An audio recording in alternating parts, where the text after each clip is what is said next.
समाज बंधु, अब समाज के हर व्यक्ति का, हर परिवार का बाबा साहब के मिशन के प्रति, बौद्ध धम्म के प्रति समर्पित होना बहुत ज़रूरी है। बहुत कुछ खो चुके हो, बहुत कुछ खोने जा रहे हो, अब बचाना है। और केवल बचाना ही नहीं, सत्ता भी काबीज करनी है, प्रतिष्ठा को भी बढ़ाना है। हर क्षेत्र में समान अवसर का लाभ लेकर, छीनकर, लड़कर भी इस देश में पुनः अपनी प्रतिष्ठा स्थापित करनी है। इसलिए अब कार्यकर्ताओं का भी गंभीर रूप से, कड़क रूप से होकर समाज से मिलना, उन्हें समझाना, उन पर कई शक्तियाँ लादना बहुत ज़रूरी हुआ।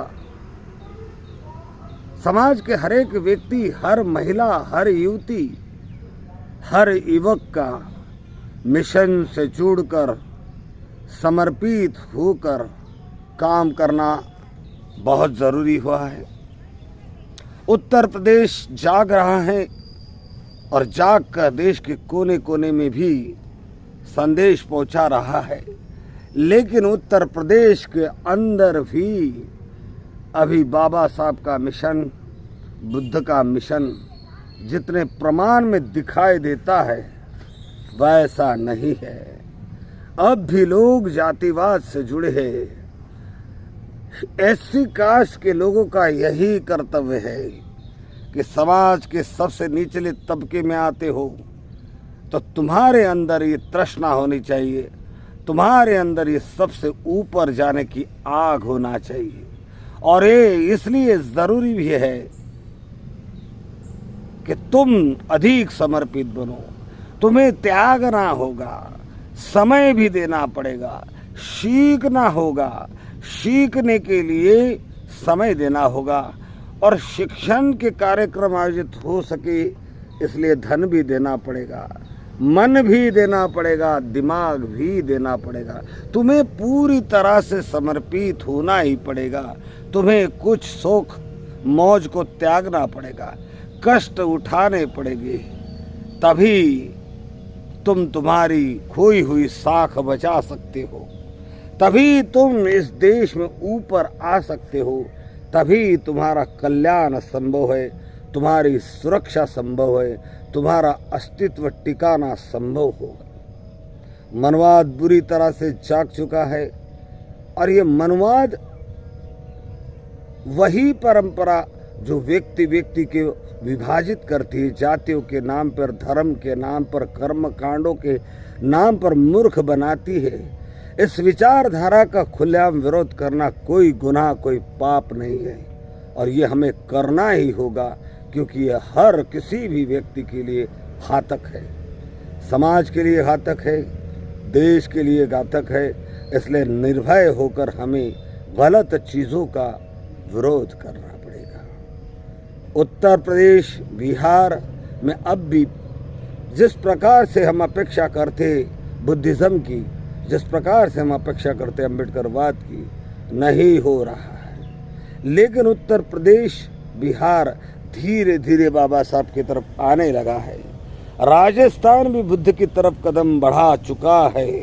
गुजरात भी धीरे धीरे बुद्धिज़्म की तरफ आने लगा है। बुद्धिज़्म ही वो मिशन है जो सारे प्रश्नों, सारे समस्याओं का निदान है। अब एससी क्लास में जो पढ़े लिखे लोग हैं, जिन लोगों के दिलो दिमाग में अब भी जूनी परंपरा, मनगढ़ंत मान्यताएं और हिंदुत्व की जड़ें जमी हुई है, उन्हें भी त्यागनी ही पड़ेगी।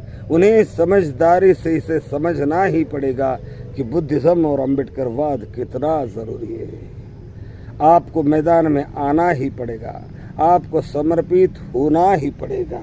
महाराष्ट्र में 12.5% लोग बौद्ध है, लेकिन उन 12.5% लोगों में से केवल 3% लोग समर्पित है, 3% लोग कार्यरत है। बाकी के लोग केवल भीड़ इकट्ठा होने का काम करती है, मिशन का काम में समर्पित नहीं है। अब भी महाराष्ट्र के लोगों ने हिंदू धर्म के सरनेम नहीं बदले। कोई पगारे है, कोई लोखंडे है, कोई कामड़े है, तो कोई लंगड़े है, तो कोई लूले है। महाराष्ट्र के लोगों को इन सरनेमों से इतनी आसक्ति क्यों है? आपका एजुकेशन कहाँ जाता है ये सोचने के लिए। आप सोचते हैं सरनेम बदलने से क्या होगा। सरनेम बदलने से बुद्ध प्रिय, धम्म प्रिय, संघ प्रिय 3 ही सरनेम होने चाहिए और इसी से हमारी पहचान बनानी पड़ेगी। अगर नया समाज निर्माण करना है, समाज का नया अस्तित्व निर्माण करना है, तो ज़्यादा दिमाग जलाने की ज़रूरत नहीं। आप आसक्त है, आप अपने सरनेमों के साथ जो आसक्त है, चिपके हुए, आपको चिपकाव छोड़ना ही पड़ेगा। आपकी महिलाएं आज भी 22 प्रतिज्ञाओं का पूरी तरह से पालन नहीं कर रही है। महाराष्ट्र के कार्यकर्ताओं को सख्त होना पड़ेगा, कठोर होना पड़ेगा, समझाना पड़ेगा प्रेम से, समझदारी से, वरना कठिन काम करना पड़ेगा। माता बहनों ने 22 प्रतिज्ञा का पालन करना बहुत ज़रूरी है। ये मांग भरना, गले में मंगल सूत्र डालना, पैरों में झांझर डालना, चैन पट्टियाँ डालना छोड़ना ही पड़ेगा। ये कहीं भी बुद्धिज़्म की निशानी नहीं है। कार्यकर्ताओं को इस बात के प्रति गंभीर होना ही पड़ेगा। इतना बड़ा प्रदेश जहाँ भीमराव अंबेडकर जन्मे, इतना महान प्रदेश जहाँ शिवाजी महाराज, जिजा माता, जहाँ पर सावित्री फुले, फातिमा बाई शेख, रमाबाई, डॉक्टर सविता माई अम्बेडकर, जहाँ महात्मा फुले जैसे लोग जन्मे, उस धरती के लोगों को शर्म आनी चाहिए कि वह अब भी अपनी पुरानी पहचान मिटाने के बजाय उसे छुपाने का काम कर रहे हैं।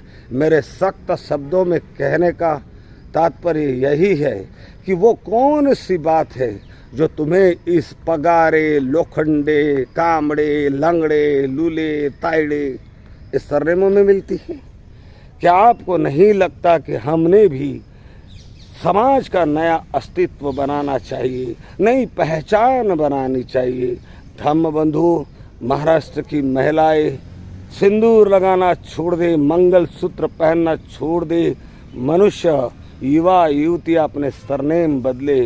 बुद्ध प्रिय, धम्म प्रिय, संघ प्रिय, केवल 3 ही सरनेम सारे देश के दलितों ने अपना लिए। तुम्हारी बहुजनों की जो आशा है, बहुजन समाज करने की नींव, समाज का निर्माण करने की जो बात हो, तब सार्थक हो सकती है। ये तुम्हारे पुराने सरनाम जातिवादी लोगों को जाति छुपाने के काम आते हैं और सवर्ण लोगों को तुम्हारी जाति पहचानने के काम आते हैं। समाज के कुछ गद्दार इन सरनों की आड़ में अपने आप को समाज से दूर रखते हैं, तो इन्हें बदलना होगा। महाराष्ट्र की महिला पढ़ी लिखी है, आपके एजुकेशन, आपकी बुद्धि के तर्क पर सोचो कि आप क्यों मंगलसूत्र पहन रही है। कौन सा सौभाग्य है आपका? आपका पति क्या सोने के उस धातु में और काले मणियों में है? आपको सोचना पड़ेगा। ये क्रांतिकारी विचार आपको पैदा करने पड़ेंगे, ये क्रांतिकारी परिवर्तन आपको लाना पड़ेगा। आपको संगठित होकर इस बार मनुवाद को सत्ता से उखाड़ कर फेंकना पड़ेगा, तभी इस देश का भला हो सकता है, कल्याण हो सकता है। नमो बुद्धाय।